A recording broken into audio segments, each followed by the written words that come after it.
walk into the kitchen, you saw the look on my face, you saw the look じゃあ on 開 my けていき heart ます。 to じ get ゃ out of ー this ん。 place. あ、綺麗。これを Something 置いていき I've ます。 never seen before. When you put on the pineapple, we 置いていき couldn't ま be す。 friends anymore. Pineapple toaster, あ、来た来た。 on pizza. It's a fruit, and you know that. こんにちは、けんチャンネルです。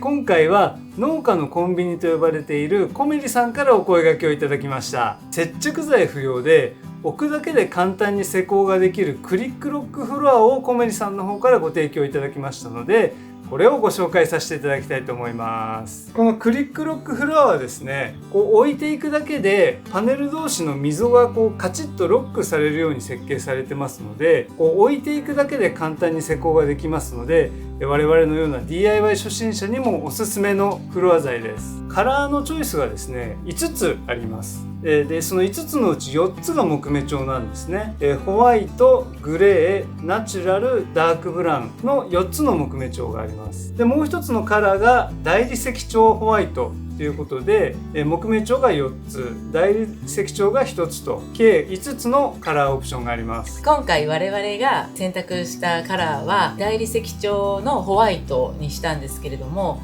なぜそれをしたかと言いますと、将来的にお風呂小屋ができた時に脱衣所の床材として使えるかなと思って大理石調のホワイトにしてみました。では早速施工していきたいと思います。持ち上げられなくはない。でもただめちゃめちゃ重たいから覚悟がいります。持つのに。はい。じゃあ開けていきます。じゃーん。あ、綺麗。すごい綺麗。こんな感じの音がする。大理石調ホワイトです。すごい綺麗。裏がこんな感じで、ポリエステルで吸音材になってます。見切り材用の当て木が必要になりますので、まずは木を切り出していきました。そしたら早速ですね、このクリックロックフロアをこっちの方に施工していきたいと思います。で、基本的には左側から施工していくっていうことになります。はい、こんな感じで見切り材を置きました。メス種は、壁面側に、向けて貼っていきます。じゃあ2枚目のフロア材を貼っていきたいと思います。フロア材貼るときには、こちらに見切り材を置いて、奥のメス種ですねに向かってこれを置いていきます。置いていきます。フロア材が壁に接触する部分には見切り材用の当て木を置いていきます。で、ちょっと今回お試しなので横はこの2枚だけ貼るっていう形でやっていきます。はい、では2枚目はですね、半分にカットしていきたいと思います。なぜかと言いますと、レンガ張りをしていくっていうことで半分に切っていきたいと思います。では今から測って切っていきます。段ごとに互い違いに貼ることをレンガ張りというんだそうです。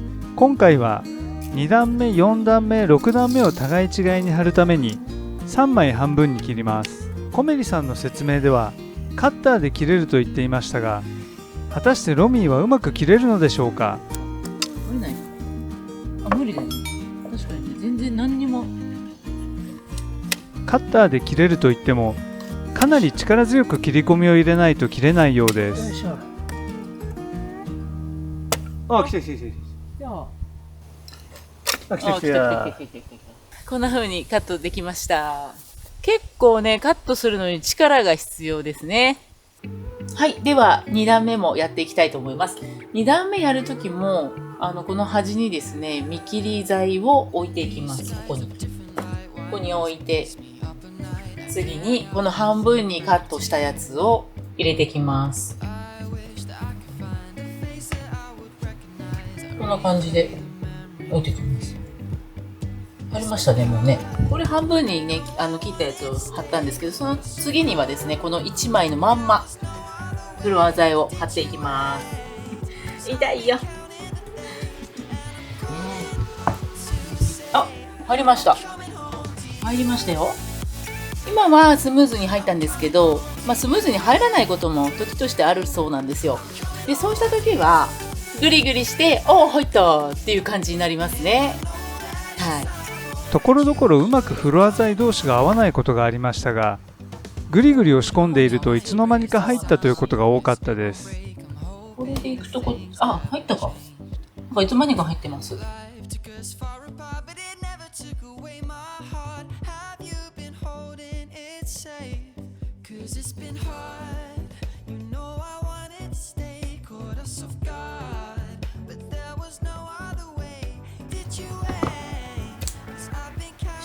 入りましたね。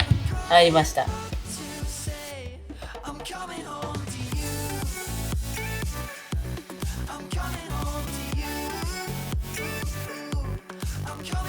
はい、じゃーん、終わりました。はい、我々は今回お試しなので見切り剤をつけるところまではやりませんけれども、実際に施工される方は当て木を外して外周を、見切り剤を固定して終了となります。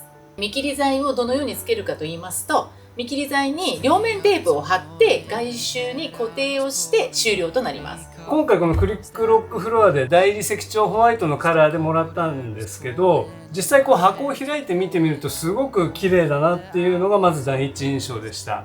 実際施工してみてどうでしたか？はい、良かったこととしては2点ありまして、1点目がのり付けとかしないので置くだけで簡単に施工ができるということと、2点目は少し互い違いにつけるところがあるんですけど、その時にちょっと手こずったりはめづらいとかってあるんですけど、それがあっても私みたいな初心者でも簡単に取り付けることができてすごい良かったなと思います。